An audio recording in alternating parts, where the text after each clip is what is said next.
Mm. What up, everybody? YouTube Live. How's it going? This is yours truly, Rama Screen, covering movies, TV, and entertainment. Right now is Friday afternoon, um, June 7th, Friday afternoon of 2019. And I just watched the latest episode of Swamp Thing season 1, and it was bittersweet, as you know, because DC Universe has stupidly canceled this show so early on in the game. And I've already given you my thoughts about that in the previous video, but I can refresh your memory about what happened later on in this review. But yeah, it was bittersweet. I was like, I was watching it like, yeah, a new episode of something, but in the back of my head, or a part of me is like, oh no, it's the last season already. So hopefully HBO rescues it. I don't want CW to rescue it, and I already given you my reason why that is. All right, so I have my notes here on my notebook, but just a heads up, real quick. The, there will be spoilers in this video. Okay, this review is mainly for those of you, my fellow Swamp Thing fans, or my fellow DC Universe fans who have also watched today's new episode. It's episode 2, titled Worlds Apart. And it's once again directed by Len Wiseman. He directed the pilot episode and the second episode. And then the rest, I think a bunch of other uh, directors or talents. I think Gary Doberman might be one of them as well. I'm not so sure at the point. But Len Wiseman is the guy who gave us Underworld movies and Live Free or Die Hard and that crappy Total Recall reboot. But I did or I did enjoy, I should say, the first couple of Underworld movies back in the day. Okay, heads up, spoiler alert. There will be spoilers. Spoiler alert. Okay, so today's episode, bam, right? I mean, if you complain about how last week was so slow burn, it was dark, and you didn't get to see Swamp Thing till the very end when he rose out of the swamp, right at the last minute, bam, your complaint fade away with this new episode because you get to see Swamp Thing in action. Like, dude, he tears this one guy apart limb by limb, like just all at once, and it's like, whoa. So here's the thing, though. I know some of you said, "Hey, this is not the Swamp Thing that I grew up watching." Swamp Thing is not supposed to be this dark horror, gloomy shit. And what some of you commented, like, Swamp Thing was more of a vengeance fueled, rock, fast paced kind of stuff. And to tell you the truth, it's been a long while since I watched the 1980, I want to say 1984 or 83. uh well, anyway, the one that the original old original Swamp Thing movie starring Ray Wise as Alec Holland. It's been a while, and I didn't like the sequel, even though it had that one, I forgot her name now. Wow, she used to marry Richie Sambora. Why doesn't the name pop up in my head right now? Heather Locklear as Abby Arkan.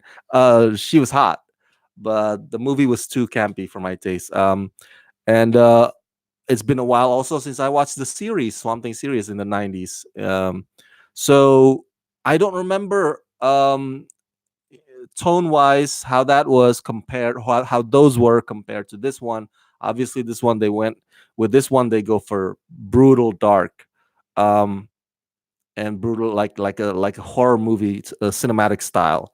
um and I did not grow up reading Swamp Thing comic books, so I'm coming at this just as from the perspective of, or from the angle of judging this show and this show alone. Okay. And I must admit that I like the direction that they're going with this show. Um, I don't mind that it's horror. I don't mind it at all. Now, here's the thing with a lot of us fans. Sometimes we have this urge in us that are like rebellious against if an adaptation strays too far away from how we remember the characters or the stories from when we were kids. For example, when they announced Man of Steel, and I grew up a huge fan of Superman, and I idolize Christopher Reeve Superman. He's my only Superman in my book. And as a fan, I was so resistant when they announced, like, holy crap, they cast a British guy to play this truth, justice, and American way hero. And I'm like, wow, I don't know if he can pull it off. Who is this Henry Cavill? And then and there's like, oh, this Superman will not have red tights anymore, or red outer underwears anymore. To quote those who make fun of Superman for years about his red outer pants. And I'm like, but that's, sure, people always make fun of the fact that Superman wears red, thing on the outside. But that's his trait, man. That's his outfit. You can't take that away from him. That's, you know. So I was resistant about the casting, and then I heard that Zack Snyder was gonna make it dark, just like many of his movies. And, but like Superman's not that dark. He's a Boy Scout. He's like the embodiment of what's good. What you would aspire to become. So I was so resistant. And then Man of Steel came, and even though I gotta tell you, Man of Steel is still, to me, as a movie, it is still problematic in so many ways. But and I would not admit it out loud because I still like, oh, Christopher Reeve is my only Superman. Screw everybody else that tries to be, Superman. But deep down, a part of me kind of has to admit that Henry Cavill looks hella good as Superman, who doesn't wear that red tights outside. He looks buff and he looks sexy in that role. so, uh, and if you ask me a million times, I will always tell you, like, no, no, no, Christopher Reeve is always better. Screw Henry Cavill. But there's always that part of me deep down is like, wow, dude, Henry Cavill fits the part. So my point is that, yes, maybe this is not the Swamp Thing that you grew up watching or reading in the comic books. Maybe the tone is different back then with the movies and the old TV series. But to me, the Southern Gothic horror style fits. It fits what they or it fits the direction that they have decided for the show and the characters. And if the tone has been if the tone had been something that is way off, then I'll be on your side. I'll be like, whoa, what's going on? I think this is a bit of a turnoff to see Swamp Thing being done this way. But Swamp Thing being a horror um genre, it's not something that's like, ooh, it's not like, for example, if Superman movie becomes romantic comedy.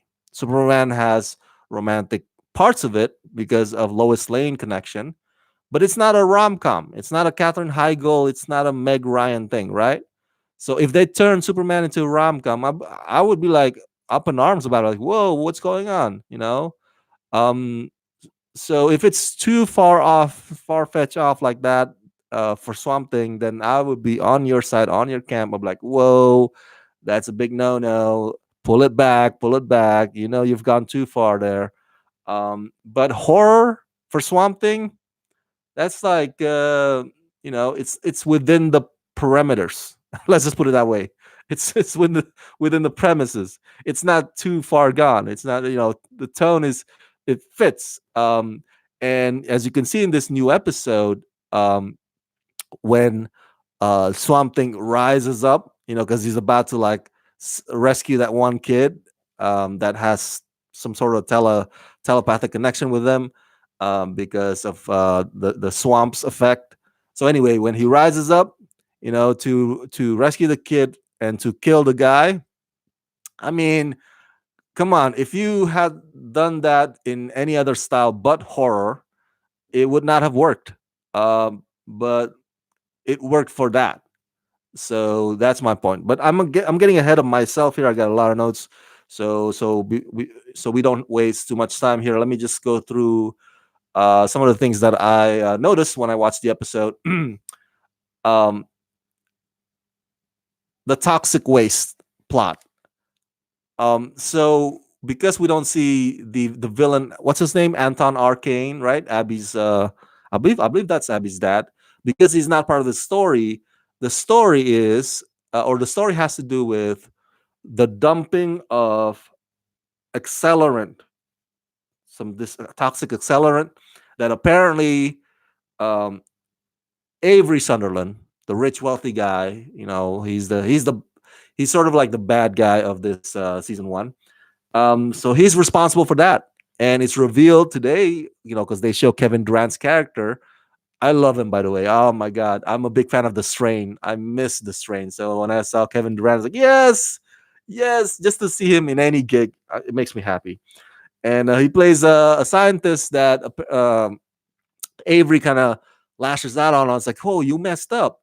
Look, the dumping, what it did to the swamp and what it did to those kids, and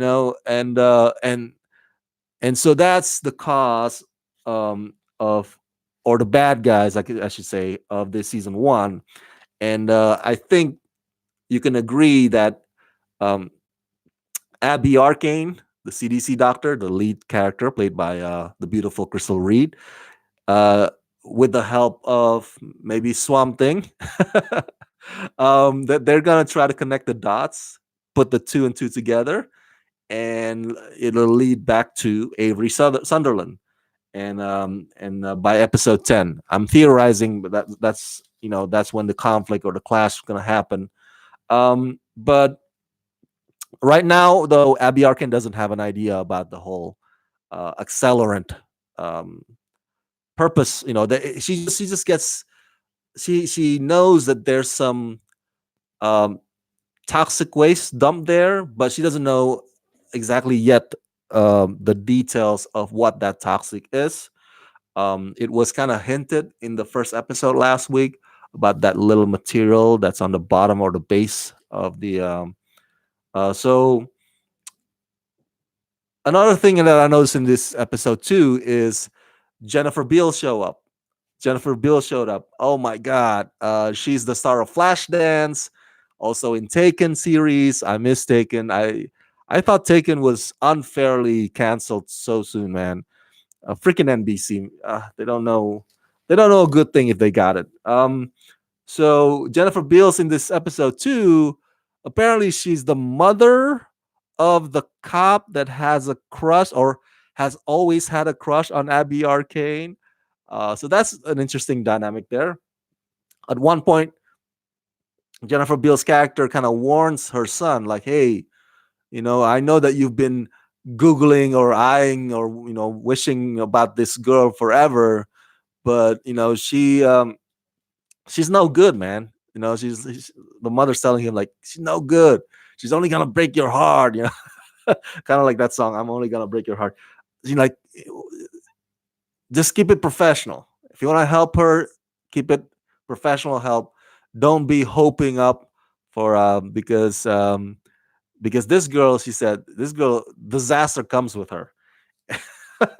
maybe she um maybe she advises her son that way because she doesn't want her son to be heartbroken. But also, number two, maybe because she knows about the history, with regards to Abby Arcane and her high school friend, Shauna.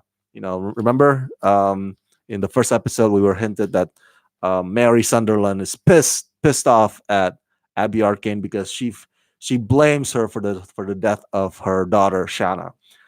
Which, by the way, Avery Sunderland doesn't view or doesn't have that same viewpoint. He meets Abby Arkin in this episode, and he tells her like, "Hey, Mary's still pissed at you, but I'm not. I'm so glad that after all these years you come back home. I don't blame you for Shauna's, but you notice that the mood immediately changes. The mood immediately changes from him being accommodating and helping for to Abby Arcane, but once Abby Arcane asks him to help her, get access to Alex's lab, that's when it changes. There's like, hey, oh, I don't know, I got a lot of incriminating evidence in that lab. I don't want any of that information to get out. uh, it's so funny to see how that shifts so quickly. um, just on that one favor that obviously is not granted. Um, so Ian Ziering showed up. Ian Ziering from Beverly Hills, from the Beverly Hills 90210, and also from the famed Sharknado franchise. He plays apparently Alex. I guess you could say Alex, either a housemate or Alec lives in on the upper part or the attic of Ian Ziering's character's business that he's running there. But Ian, he's there just for one scene, and he is pretty much the comic relief. Not like full on, full blown comic relief, but he's there to kind of lighten the mood. So it's always good to see Ian in anything. Um, Madame Xanadu and Mary Sunderland have a moment. Mary apparently has this secret in which it's not that she could see Shauna, but um, she can never let go of that past. And apparently, it's for a good reason because Xanadu herself is freaking scared. She noticed that I think the ghost of Shauna is still around, haunting her mom. And Xanadu is actually a character also from the DC comics.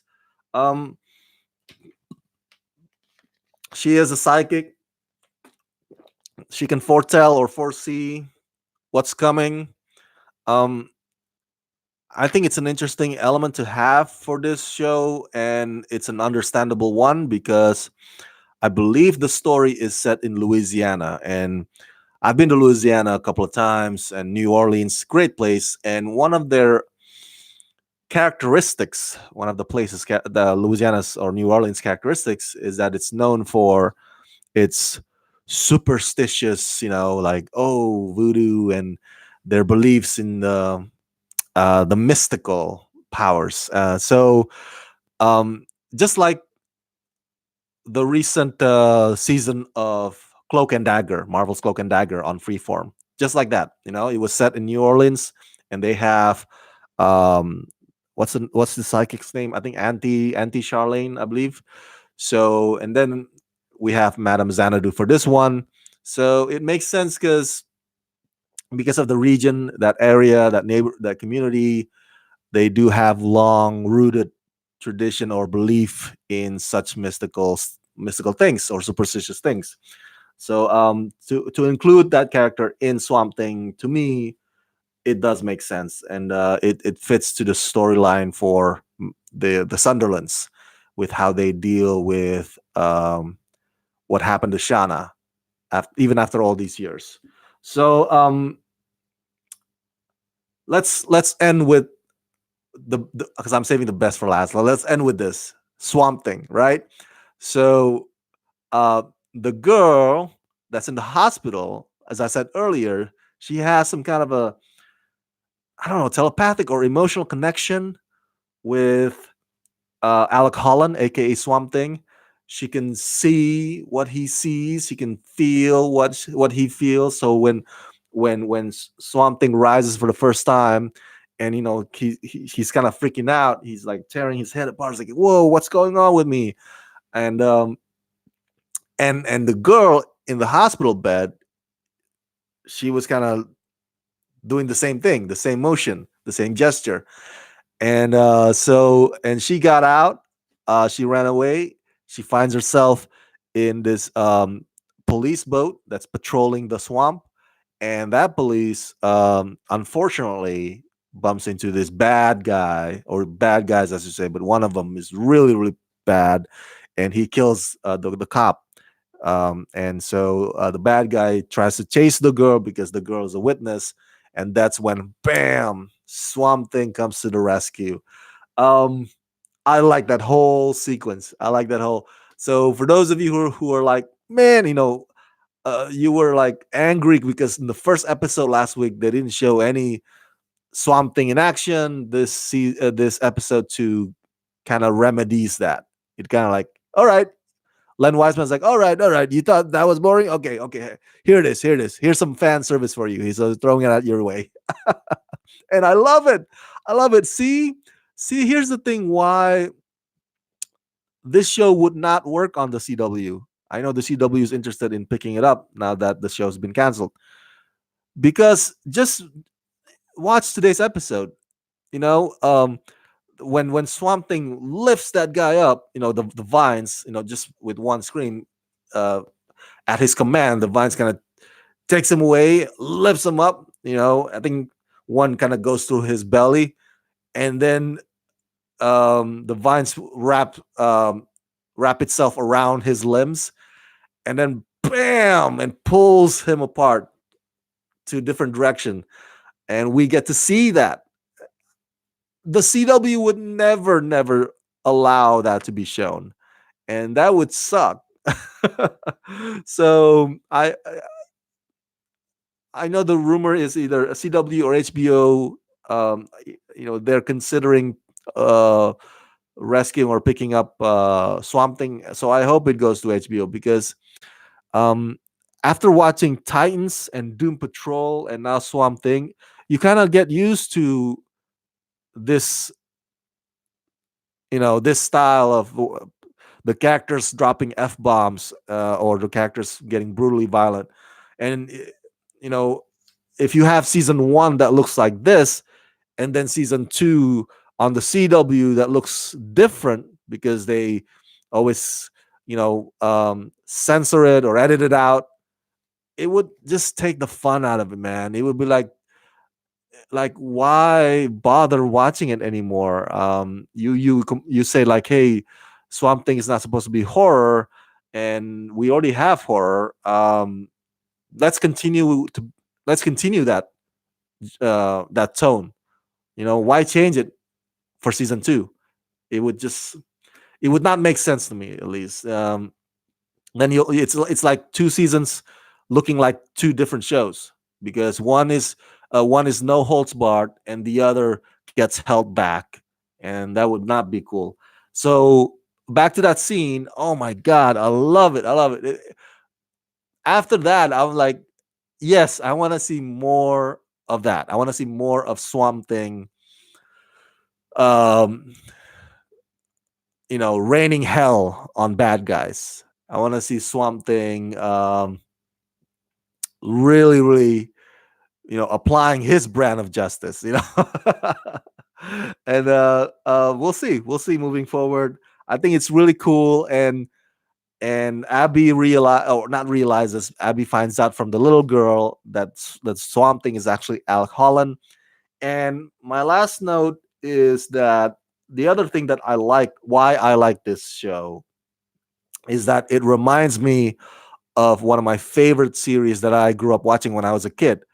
I watched the reruns in Asia. Obviously, I was not. Obviously, I did not exist back in the '70s, but that show was The Incredible Hulk. The Incredible Hulk, starring Bill Bixby and Lou Ferrigno as Hulk. So you have Bill Bixby playing David Banner, right? And then when he turns into Hulk, he becomes, or he gets played by Lou Ferrigno. That's how it is. Obviously, Alec Holland is now full on Swamp Thing. He can't turn back to Alec Holland again unless there's an episode that shows how. Um, but we're gonna get to see Alec Holland either flashbacks, or there'll be an episode that is dedicated to just when Alec was Alec, not Swamp Thing. So we will get to see actor Andy Bean back again. It's not just gonna be just Derek Mayers until episode 10. So, but my point is that it brings me back to that good memories of watching the Incredible Hulk. You know, when you have different actor playing this, and the same thing with Doom Patrol too. Doom Patrol, Larry Trainer, right? He's played by Matt Bomer. When you see him as Larry Trainer, but when you see him as a negative man, it's another actor, just doing body performance. And you see Matt and you hear Matt Bomer's voice, voicing Larry Trainer. So it's cool. It's cool. Um, I have no objection to that. Again, it takes me back to the sweet memories of watching the Incredible Hulk when I was a kid, and it has that same approach or method, I should say. And yeah, last but not least, what another fantastic episode. And hopefully HBO rescues Swamp Thing. I really, really want season 2. And we'll see. Next week's episode will be directed by somebody else. It will not be Len Wiseman. It will not be Len Wiseman's work. So we'll see if that. If let's see, we'll see if they can keep or maintain that momentum throughout this season 1. All right. So thank you so much for tuning in to my long rant, this live review of Swamp Thing season 1, episode 2. By the way, if you're wondering why it got canceled, it's because of tax break or tax rebate. States would give out tax incentives so that movies and TV shows would film in their states. Um, and you can go through by way of tax credit or tax rebate. What DC Universe got from the state North Carolina is tax rebate. And it was supposed to be $40 million, and that would help Swamp Thing, which had a budget of $80 million, but North Carolina messed up. So then the tax rebate turns out to be $12 million, which is a drastic decrease from 40, obviously.